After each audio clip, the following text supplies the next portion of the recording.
Hello दोस्तों, आज का हमारा टॉपिक है क्रिया। इससे पूर्व हमने संज्ञा और उसके विकारी रूप लिंग वचन कारक को पूरा किया। उसके बाद हमने सर्वनाम को पूरा किया। सर्वनाम में जैसे हमने सर्वनाम के बारे में सब कुछ जाना, उसके भेद जाने, और सर्वनाम में जैसे उस पर किसका प्रभाव पड़ता है, तो कारक और वचन का सर्वनाम पर प्रभाव पड़ता है, जबकि लिंग का प्रभाव सर्वनाम पर नहीं पड़ता है, और संज्ञा में तीनों का प्रभाव पड़ता है। अब उसी क्रम में आज हमारी टॉपिक है क्रिया। कार्य का करना या होना, ये क्रिया है। कार्य का करना या होना को जो बताएगा वही क्रिया है। यह यूपीएसआई के लिए हमारी सीरीज चल रही है को टारगेट करते हुए। बाकी यूपी पुलिस, यूपीएसआई, एमपीएसआई में भी बहुत हद तक ये सभी भाई ये सब टॉपिक ऐसे हैं कि सेम ही हैं, इसमें क्या ही अलग आएगा। संज्ञा के जिस रूप से किसी कार्य का करना होना पाया जाता है तो उसे क्रिया कहते हैं।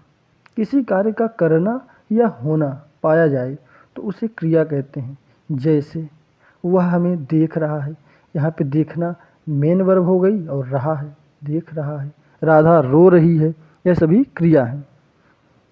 क्रिया है। अब इस क्रिया के अंदर क्या होता है कि धातु है, जिससे क्रिया का निर्माण होता है उसे धातु कहते हैं। धातु से ही क्रिया का निर्माण होता है। धातु दो प्रकार की होती है, मूल धातु, यौगिक धातु। तो अब हम जानेंगे इसके आगे कि मूल धातु क्या है। मूल धातु वही है जो धातु स्वतंत्र होती है, वो मूल धातु है। यौगिक है जो दोनों के मिलने से बन जाता है। यौगिक धातु में मूल धातु में प्रत्यय लगाने पर यौगिक धातु का निर्माण होता है।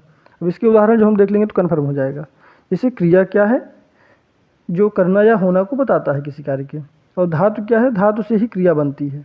धातु कितने प्रकार की, दो प्रकार की, मूल धातु, यौगिक धातु। मूल धातु क्या है, जो धातु स्वतंत्र है, और यौगिक धातु जो मूल धातु में प्रत्यय लगाने पर बन जाती है। जैसे हम उदाहरण देखेंगे तो एकदम कन्फर्म हो जाएगा हमारा।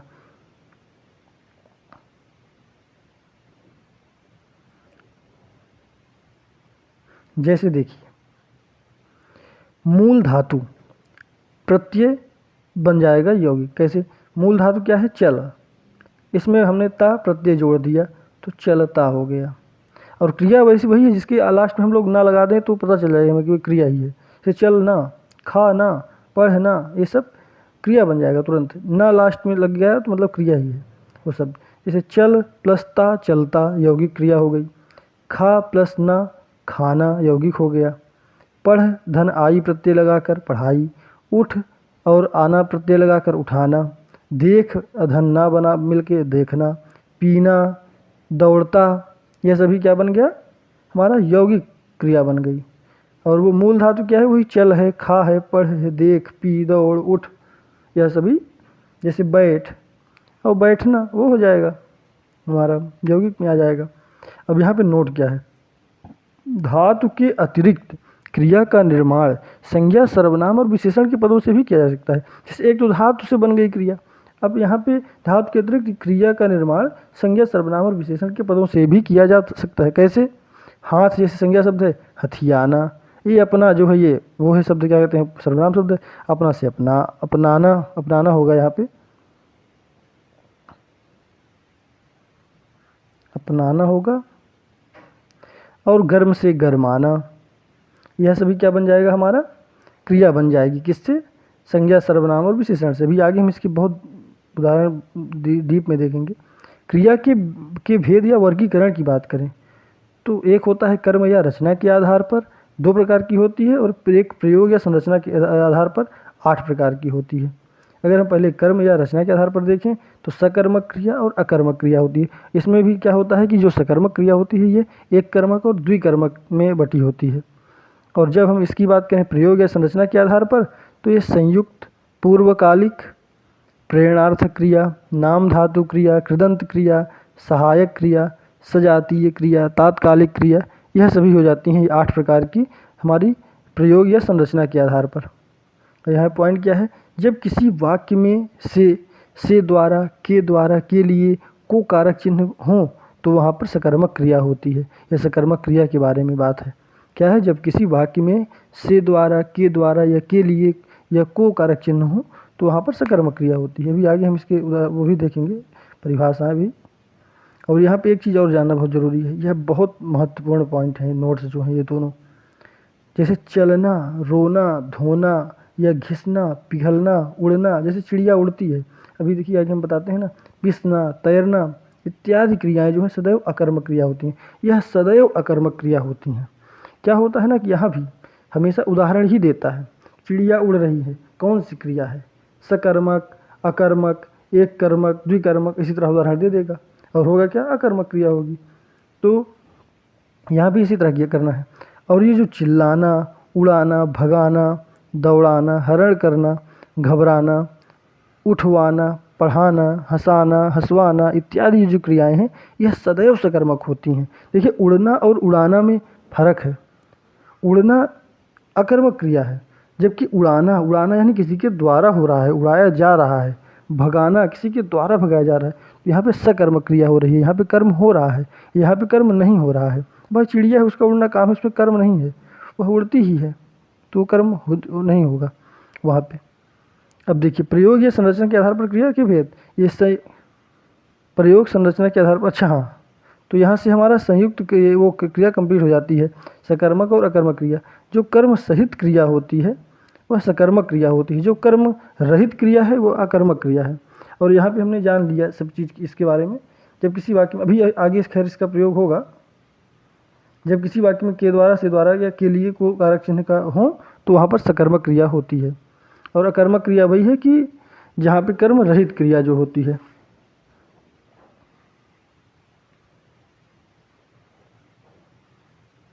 प्रयोग या संरचना के आधार पर क्रिया के भेद। संयुक्त क्रिया, दो भिन्न धातु के मेल से बनी दो क्रिया पद जब किसी वाक्य में प्रयोग की जाती हैं तो उसे संयुक्त क्रिया कहते हैं। संयुक्त क्रिया मतलब क्या? दो भिन्न धातु के मेल से। अभी हमने देखा ना, धातु के मेल से क्रिया का निर्माण। चलना, जैसे चल से चलना, चलता, और खा से खाना बन गया था। तो ये संयुक्त क्रिया क्या होती हैं? जब दो धातु से मिलकर बनी होती हैं, ये संयुक्त क्रिया होती हैं। अब जैसे इसके भी उदाहरण हम देखेंगे। पानी बरसने लगा, राम श्याम को पैसे देने लगा। तो यहाँ पे देखिए दो चीज़ें हैं, एक राम ने श्याम को पैसे देने हैं प्लस लगा भी है। दो है मूल धातु आ गई, देने भी है, देना और लगा। बरसने भी लग और लगा भी, दो चीज़ें हैं। राधा सो चुकी, भाई सो भी है और चुकी भी है, तो दो क्रियाएं हैं, तो ये संयुक्त क्रिया बन जाएगी। फिर है उदाहरण पूर्वकालिक क्रिया। पूर्वकालिक क्रिया क्या है? जब कर्ता एक कार्य समाप्त करके तत्काल दूसरी क्रिया प्रारंभ करता है तो उसे, तो पहली वाली क्रिया को पूर्वकालिक क्रिया कहते हैं। जैसे क्या होता है पूर्वकालिक क्रिया में कि जब कर्ता एक कार्य समाप्त करके तुरंत ही जो दूसरा कार्य प्रारंभ करता है तो जो पहले वाली क्रिया कार्य है जो कर चुका है वो पूर्वकालिक क्रिया हो जाती है। जैसे राम नहा कर विद्यालय गया, नहाना जो है ये पूर्वकालिक क्रिया हो गई। विद्यालय गया ये बाद में, पहले नहाया। वह दूध पी कर सो गया, मतलब सो गया लेकिन पहले क्या किया? दूध पिया, तो यहाँ पूर्वकालिक क्रिया हो जाएगी। अब सबसे हमारा महत्वपूर्ण है प्रेरणार्थक क्रिया। ये ज़्यादातर बहुत पूछता है। प्रेरणार्थक क्रिया, प्रेरणार्थक क्रिया में क्या है? जब कर्ता स्वयं कार्य न करके कार्य करने के लिए किसी अन्य को प्रेरित करता है। यहाँ प्रेरित हमारा थोड़ा गलत है, प्रा लिखा है, लेकिन प्रेरित होगा, प्रेरित करता है तो है उसे प्रेरणार्थक क्रिया कहते हैं। जब कर्ता स्वयं कार्य न करके कार्य करने के लिए किसी अन्य को प्रेरित करता है तो उसे प्रेरणार्थक क्रिया कहते हैं। यह दो रूपों में चलती है। कैसे? एक होता है मूल क्रिया, फिर प्रथम प्रेरणार्थक, द्वितीय प्रेरणार्थक। इसमें कैसे होता है? जैसे चलना ये मूल क्रिया हो गई, प्रथम प्रेरणार्थक में क्या होता है? चलाना। और द्वितीय प्रेरणार्थक में क्या होता है? चलवाना। जब किसी से कार्य को प्रेरित करके करवाए, भाई पहले तो यहाँ पे करा रहा है खुद ही, फिर उसके बाद करवा रहा है किसी और से, चलवाना। हंसना से हंसाना ये प्रथम प्रेरणार्थक बन जाएगी, और हंसवाना द्वितीय प्रेरणार्थक। पढ़ना से पढ़ाना, या द्वितीय प्रेरणार्थक में पढ़वाना। उठना से उठाना और उठवाना ये द्वितीय प्रेरणार्थक है। जैसे माँ बच्चे को पढ़वाती है, पढ़वाती कि अब यहाँ से कौन सा है? द्वितीय प्रेरणार्थक है। राधा श्याम से पत्र लिखवाती है, तो यहाँ पे क्या होगा? द्वितीय प्रेरणार्थक क्रिया है। एक तो प्रेरणार्थक क्रिया तुरंत है क्योंकि लिखवा रही है, पर यहाँ पे क्या है?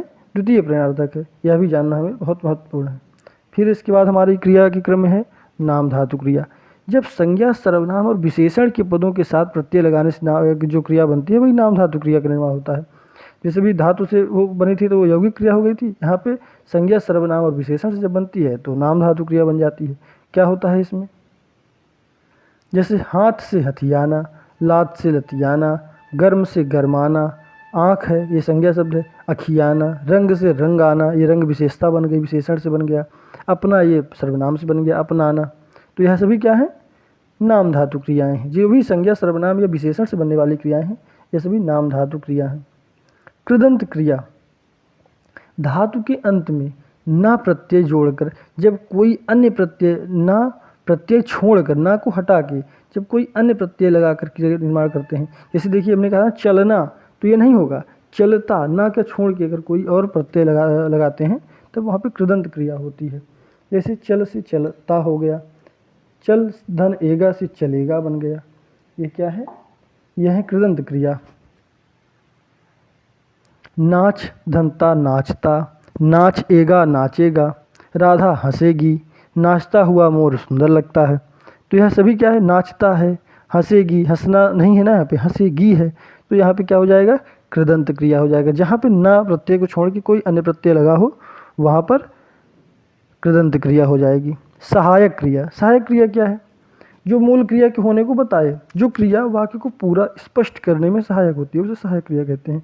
जैसे वह आ रहा है, अब आ रहा है, ये आना ये क्रिया हो गई, लेकिन जो उसकी सहायता कर रही है, भाई बता रहा है कि पूरा स्पष्ट कर रहा है, आ रहा है, अब आएगा नहीं है, आ रहा है, ये जो है ये सहायक क्रिया हो गई।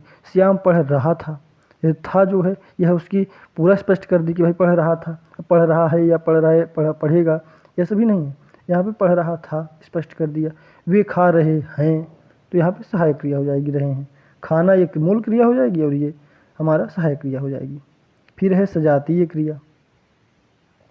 सजातीय क्रिया में क्या है, समान क्रिया धातु से जो बनी हुई दो क्रियापद जब एक साथ प्रयोग में ली जाती हैं या एक साथ प्रयोग की जाती हैं तो उसे सजातीय क्रिया होती हैं। जैसे यहाँ पे क्या है, दो समान धातु से जब असमान से मिलती हैं तो क्या बन जाता है यहाँ पे, संयुक्त क्रिया। यहाँ पे सजातीय क्रिया जब समान जाति के समान धातु की क्रिया से बनी जब दो क्रियाओं का एक साथ प्रयोग होता है तो हमें सजातीय क्रिया। जैसे वह अच्छा खेल खेलता है, खेल खेलता है, खेलना भी एक क्रिया है, खेलता है। सेना ने अच्छी लड़ाई लड़ी, भाई लड़ाई भी है और लड़ी भी है, तो सजातीय क्रिया यहाँ पे हो जाएगा। फिर है हमारा तत्कालिक क्रिया। तात्कालिक क्रिया, जो क्रिया तत्काल प्रभाव डाले उसे तात्कालिक क्रिया कहते हैं।